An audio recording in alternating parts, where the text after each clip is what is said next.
Shalom. Di video saya yang terakhir, ada yang bertanya seperti ini. Emang poligami itu dosa? Jawaban yang singkat, padat, jelas, dan menurut firman Tuhan, ya, dosa. Poligami pertama yang tercatat di dalam firman Tuhan itu dilakukan oleh seseorang bernama Lamekh. Lamekh ini keturunan Kain. Kain yang diusir dari hadapan Tuhan dan keturunannya itu korup dan jahat. Si Lamekh ini mempunyai 2 istri. Tapi mungkin untuk beberapa dari kalian, pertanyaan dia itu sah-sah aja. Karena selain Lamekh, ada beberapa tokoh di dalam Alkitab yang mempunyai lebih dari 1 istri atau tidur dengan lebih dari 1 wanita. Contohnya Abraham, Yakub, Raja Daud. Jadi kalau kita ngelihat sekilas aja, emang kesannya seperti Tuhan mengizinkan poligami. Tapi kita harus bisa membedakan antara mengizinkan dan memerintahkan. Perintah Tuhan itu berlaku selamanya. Tapi dia juga mengizinkan hal buruk untuk terjadi di dalam hidup kita untuk beberapa saat waktu. Dan jika kita beriman dan berkenan kepadanya, dia akan memberdayakan kita untuk keluar dari jeratan maut dan menjalani hidup kita menurut kehendaknya. Jadi kenapa poligami diizinkan di zaman dulu? Kita balik ke firman Tuhan. Kejadian 1 ayat 28. Allah memberkati mereka, lalu Allah berfirman kepada mereka, beranak cuculah dan bertambah banyak. Penuhilah bumi dan taklukkanlah itu, berkuasalah atas ikan-ikan di laut dan burung-burung di udara dan atas segala binatang yang merayap di bumi. Itu adalah firman Tuhan. Sebelum Adam dan Hawa jatuh ke dalam dosa. Tapi manusia juga diberkati dengan kemampuan untuk memilih. Dan Adam dan Hawa memilih untuk berdosa. Dan mereka mendorong semua manusia setelah mereka untuk jatuh ke dalam dosa juga. Jadi nggak ada satu dari kita yang luput dari dosa. Ini ditanggapi oleh Daud di Mazmur 51 ayat 5. Sesungguhnya dalam kesalahan aku diperanakan, dalam dosa aku dikandung ibuku. Jadi kita harus lihat konteks. Apa yang terjadi sebelum manusia jatuh ke dalam dosa. Apa yang terjadi setelah manusia jatuh dalam dosa. Dan kita harus ingat juga natur Tuhan yang konsisten. Jadi untuk menggenapi firman-Nya di Kejadian 1 ayat 28, dia mengizinkan poligami untuk terjadi. Monogami itu ada di dalam rencana Tuhan sejak awal. Dan masih ada di rencana Tuhan sampai saat ini.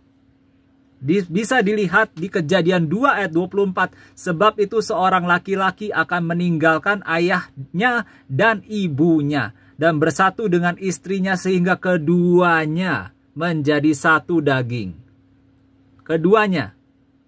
Tuhan Yesus lanjut menanggapi hal ini. Di Matius 19 ayat 4-6. Jawab Yesus, tidakkah kamu baca bahwa Ia yang menciptakan manusia sejak semula menjadikan mereka laki-laki dan perempuan. Dan firman-Nya, sebab itu laki-laki akan meninggalkan ayah dan ibunya dan bersatu dengan istrinya, sehingga keduanya menjadi satu daging. Demikianlah mereka bukan lagi 2, melainkan 1. Karena itu apa yang telah dipersatukan Allah tidak boleh diceraikan manusia. Demikianlah mereka bukan lagi 2, bukan 3, bukan 4, bukan 10, atau seterusnya. 2. Ya. Suami, istri. Kalau belum clear bahwa poligami itu salah artinya dosa di mata Tuhan, Alkitab ada beberapa cerita yang menceritakan tentang hubungan poligami. Dan dari situ kita bisa lihat ketidakharmonisan di dalam keluarga-keluarga ini.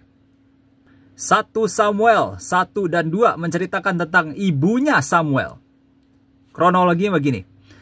Jadi ada satu orang dari suku Efraim namanya Elkana. Ya, dia punya 2 istri, Penina dan Hana. Penina bisa punya anak, Hana mandul. Karena Penina bisa memberi si laki ini, si Elkana ini anak, dia merasa lebih tinggi. Dan dia sering mencemooh si Hana dan menyakiti hatinya. Dan si Hana ini sering menangis dan tidak mau makan. Sedih ya? Tapi lihat apa yang terjadi. Di 1 Samuel 1 ayat 8. Lalu Elkana suaminya berkata kepadanya, Hana, mengapa engkau menangis dan mengapa engkau tidak makan? Mengapa hatimu sedih? Bukankah aku lebih berharga bagimu daripada 10 anak laki-laki? Setelah itu Hana pergi ke hadapan Tuhan, berlutut dan berdoa, dan Tuhan mendengar doanya dia. Dan Hana mengandung dan melahirkan anak yang dikasih nama Samuel. Gila nggak tuh? Poligami. Yakub, Leah, Rahel. Jadi si Yakub pergi ke rumah pamannya Laban dan dia lihat 2 putrinya dan dia suka sama si Rahel, ya. Karena menurut dia di Kejadian 29 ayat 17, mana itu? Menurut si Yakub, nih, Leah tidak berseri matanya, tetapi Rahel itu elok sikapnya dan cantik parasnya. Lihat fisik dia. Yakub jatuh cinta kepada Rahel dan menginginkan Rahel untuk menjadi istrinya. Fine. Tapi dia ditipu sama pamannya si Laban. Leah itu kakaknya, maka si Leah harus nikah duluan, baru si Rahel. Oke. Terus Yakub bekerja lagi 7 tahun untuk mendapatkan Rahel. Terus akhirnya dia dapat. Lihat apa yang terjadi setelah Rahel menjadi istrinya Yakub. Kejadian 29 ayat 31 sampai 34. Ketika Tuhan melihat bahwa Leah tidak dicintai. Gimana ceritanya bahwa Leah tidak dicintai? Sebab katanya, sesungguhnya Tuhan telah memperhatikan kesengsaraanku. Sengsara loh doi. Sekarang tentulah aku akan dicintai oleh suamiku. Hoi. Gimana ini?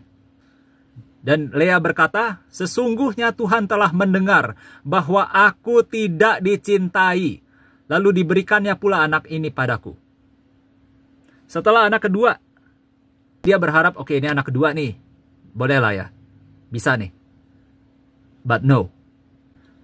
Dan Leah berkata, sekali ini suamiku akan lebih erat kepadaku.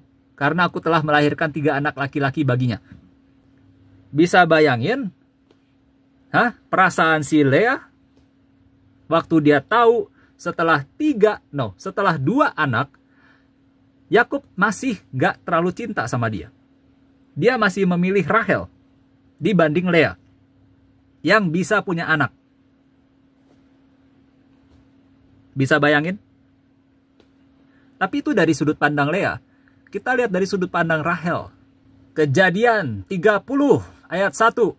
Ketika dilihat Rahel bahwa ia tidak melahirkan anak bagi Yakub, cemburulah Leah.